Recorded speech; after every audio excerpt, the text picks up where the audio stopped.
So to start out with, I put this wire around the legs and the fangs there, and this is what I'm going to hang it by.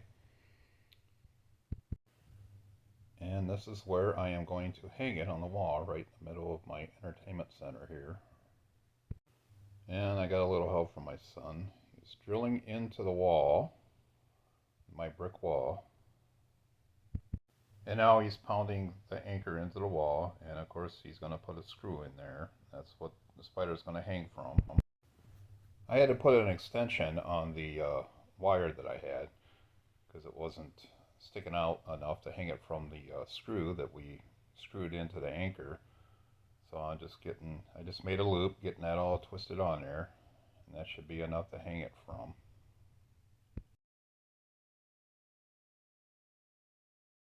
And we just hang them right onto the wall, easy peasy. It should hold them pretty well. And there he is, my giant spider on the wall. So if you like this video, give it a thumbs up and please subscribe to my channel. It really helps me out. I will have much more content coming soon. So have a great day.